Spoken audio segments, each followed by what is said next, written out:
Again, as we always do with tonight's game of the week between Byrnes and Gaffney. Our game of the week sponsored by our friends over at Toyota of Greer. And if we're talking about game of the week, we're of course talking about sports anchor Amanda Keene joining us from the sidelines live as she does every single week. And Amanda, nothing really needs to be said to set up this game. It is a rivalry every week.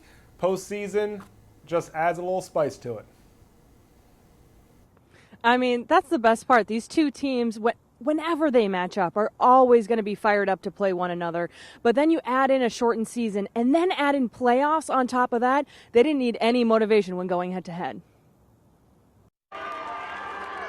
Byrnes visiting Gaffney for 5A action. And it was a quiet first quarter, so we pick it up in the second quarter here. Under 8 minutes to go. Andre Lindsay finds Natron Johnson for the 43-yard touchdown. It's 7-0 Indians.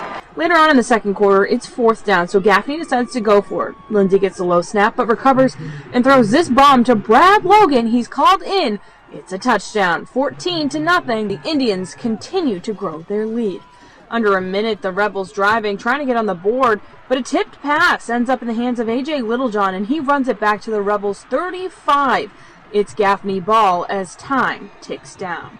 So Lindsay decides to go for one more play, and he finds Johnson again in the end zone. As time is expiring, he throws, catches it with no one around him, 21-0. Gaffney charging into halftime with the lead.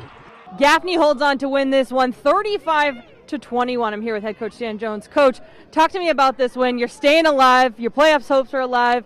How does it feel? It feels great. You know, we get first playoff game we've had at home in 3 years, and you know, we also get one next week. We get to welcome T.O. Hanna in here, who's an undefeated team, and you know, a lot of excitement here at the reservation, and I'm certainly proud of our kids tonight and the opportunity to play here again next week.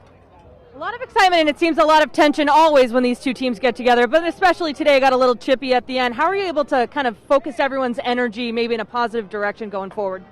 Well, all I know is there's a lot of hollering on our sideline, so come Monday at practice, I'm not going to holler anymore, but for everybody that got a personal foul, they got 15 of those big heels back there, so we got to get rid of that. You know, certainly there's a lot of motion anytime you're playing a physical game like this, and anytime you play in a rivalry like we are tonight and a good Byrnes team.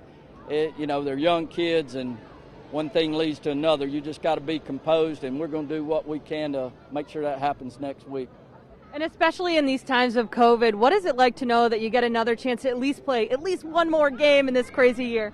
Well, that's what I told the kids tonight. You guaranteed tonight's game, which was 6, but you're not guaranteed 7. So now we're guaranteed 7, and I'd like to get it to 8. All right, thank you very much, Amanda. Head coach Dan Jones, a big congratulations to the Gaffney Indians. They are moving on in the 5A playoffs.